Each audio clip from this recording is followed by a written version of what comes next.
perfect example of the differences between my approach, my vision, our vision, and the other side's version. Let's look at the debate we're having about taxes right now.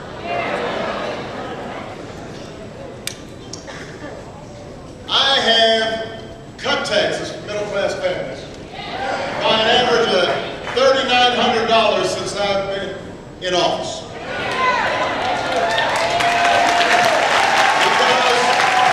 Because my attitude was working people were the ones who were hurt most severely by the crisis. And by the way, if they got a tax break, they were most likely to spend that money for necessities and put it back into circulation, and that would do the most for the economy. So, just in case some of your friends or neighbors, or Uncle Jim, who's a little stubborn and been watching Fox News, and he thinks that somehow I raised taxes. Let's just be clear: we've lowered taxes for middle-class families since I've been in office.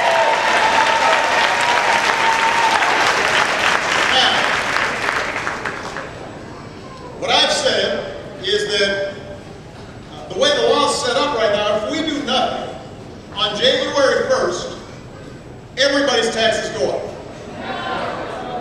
Everybody's income taxes go up on January 1st if Congress does nothing. So what I've said is, now's not the time to raise taxes on the middle class. The economy is still fragile. We're still digging ourselves out of this hole. So let's provide certainty to 98% of Americans. 98% of Americans make $250,000 a year or less. Let's say to that 98%, your taxes will not go up.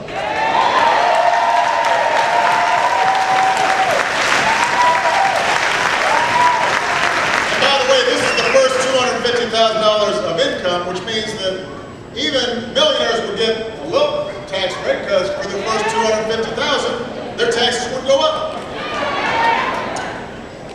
The Republicans say they agree that middle-class taxes should not go up. That's my belief. So what I've said is, if we both agree that middle-class taxes shouldn't go up, let's go ahead and get this done tomorrow. Let's get this done next week. What's the holdup? Well, it turns out that the holdup is we've got a disagreement on the top 2%.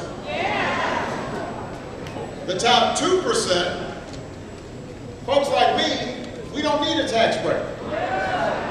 And it turns out if you give us a tax break, along with the 98%, that costs about $1 trillion. We already benefited from most of the tax cuts over the last decade. So we don't need it. We're least likely to spend it. It's least likely to give a boost to the economy. We can't afford it because we're trying to bring down our deficit and trying to control our debt. Now, the Republicans disagree with me on this. Mr. Romney disagrees with me on this. And my attitude is, well, that's fine, but let's not hold middle-class folks hostage. The top 2%, those tax cuts, that'll be settled in the next election, and I'm looking forward to having a debate, because if you say you want to bring down the deficit, but you're not willing to let tax cuts lapse for the top 2%, it tells me you're not serious about deficit reduction.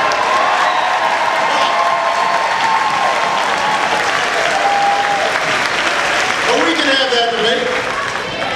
But in the meantime, let's go ahead and help middle-class families right now. And so far, I have not gotten an okay from the other side on that. And that tells me, I guess they're not that serious about deficit reduction. This production has been brought to you by Image Entertainment in partnership with New Journal and Guide. Subscribe today.